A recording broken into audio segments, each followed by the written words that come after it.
माननीय अध्यक्ष महोदय, आज मैं आपके बीच देश के लिए बहुत ही महत्वपूर्ण और ऐतिहासिक विषय पर जानकारी देने के लिए विशेष तौर पर उपस्थित हूं। ये विषय करोड़ों देशवासियों की तरह ही मेरे हृदय के भी करीब है और इस पर बात करना मैं अपना बहुत बड़ा सौभाग्य समझता हूं। ये विषय श्री राम जन्मभूमि से जुड़ा हुआ है।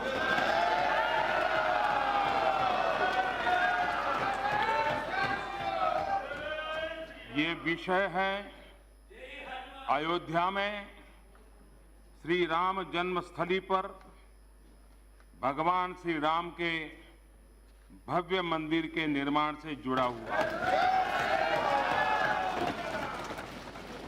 माननीय अध्यक्ष महोदय, 9 नवंबर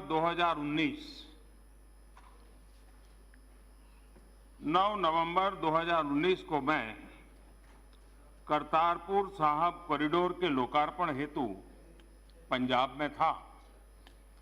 गुरु नानक देव जी का 550वां प्रकाश पर्व था। बहुत ही पवित्र वातावरण था। उसी दिव्य वातावरण में मुझे देश की सर्वोच्च अदालत द्वारा राम जन्मभूमि विषय पर दिए गए ऐतिहासिक फैसले के बारे में पता चला था।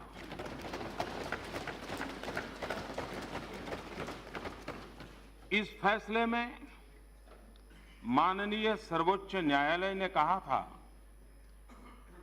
कि श्री राम जन्मभूमि के विवादित स्थल के भीतरी और बाहरी आंगन पर रामलला विराजमान का ही स्वामित्व है।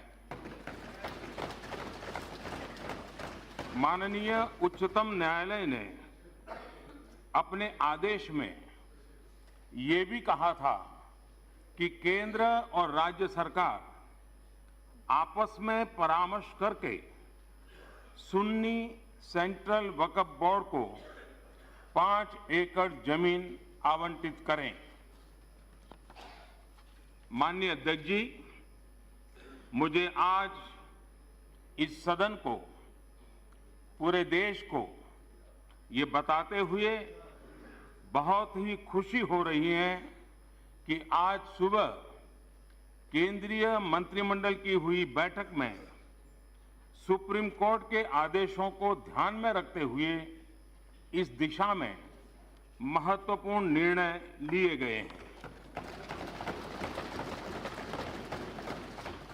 मेरी सरकार ने सुप्रीम कोर्ट के निर्देशानुसार श्री राम जन्मस्थली पर भगवान श्री राम के भव्य मंदिर के निर्माण के लिए और इससे संबंधित अन्य विषयों के लिए एक बृहद योजना तैयार की है। सुप्रीम कोर्ट के आदेशों के अनुसार एक स्वायत्त ट्रस्ट श्री राम जन्मभूमि तीर्थ क्षेत्र, ट्रस्ट का नाम होगा श्री राम जन्मभूमि तीर्थ क्षेत्र, श्री राम जन्मभूमि तीर्थ क्षेत्र का गठन करने का प्रस्ताव पारित किया गया है।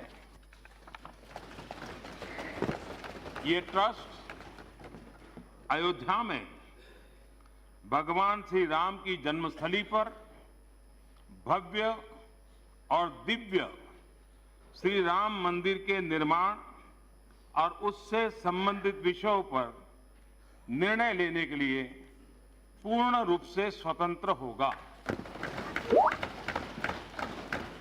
माननीय अध्यक्ष जी, माननीय सर्वोच्च अदालत के आदेश अनुसार गहन विचार विमर्श और संवाद के बाद अयोध्या में 5 एकड़ जमीन सुन्नी वक्फ बोर्ड को आवंटित करने का अनुरोध उत्तर प्रदेश सरकार से किया गया, इस पर राज्य सरकार ने भी अपनी सहमति प्रदान कर दी है।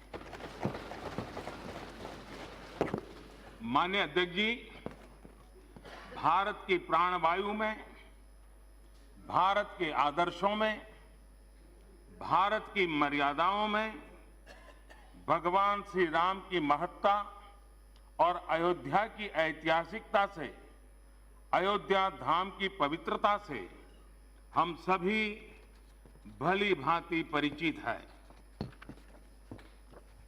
अयोध्या में भगवान श्री राम के भव्य मंदिर के निर्माण, वर्तमान और भविष्य में रामलला के दर्शन करने के लिए आने वाले श्रद्धालुओं की संख्या और उनकी भावनाओं को ध्यान में रखते हुए सरकार द्वारा एक और महत्वपूर्ण निर्णय लिया गया है।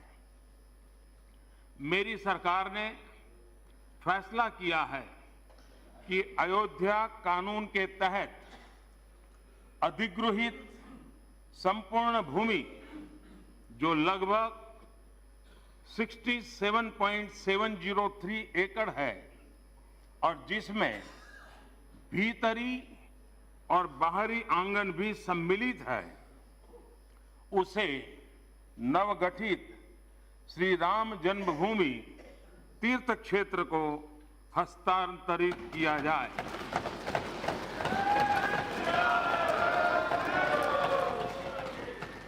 माननीय अध्यक्ष महोदय, 9 नवंबर को राम जन्मभूमि पर फैसला आने के बाद सभी देशवासियों ने अपनी लोकतांत्रिक व्यवस्थाओं पर पूर्ण विश्वास जताते हुए बहुत ही परिपक्वता का उदाहरण दिया था। मैं आज सदन में देशवासियों के इस परिपक्व व्यवहार की भूरी भूरी प्रशंसा करता हूं।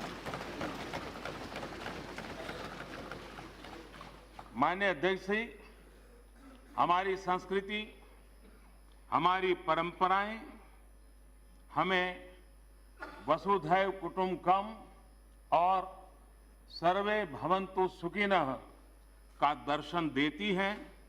इसी भावना के साथ आगे बढ़ने की प्रेरणा भी देती हैं। हिंदुस्तान में हर पंथ के लोग, चाहे वो हिंदू हो, मुस्लिम हो, सिख हो, ईसाई हो, बौद्ध, पारसी और जैन हो, हम सभी एक बृहत परिवार के ही सदस्य हैं।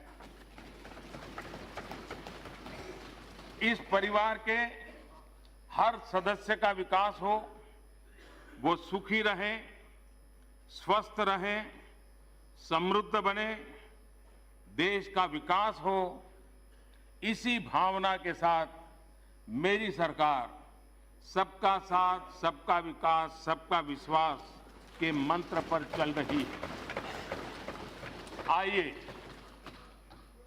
आइए इस ऐतिहासिक क्षण में हम सभी सदस्य मिलकर अयोध्या में श्री राम धाम के जीर्णोद्धार के लिए, भव्य राम मंदिर के निर्माण के लिए एक स्वर में अपना समर्थन दें।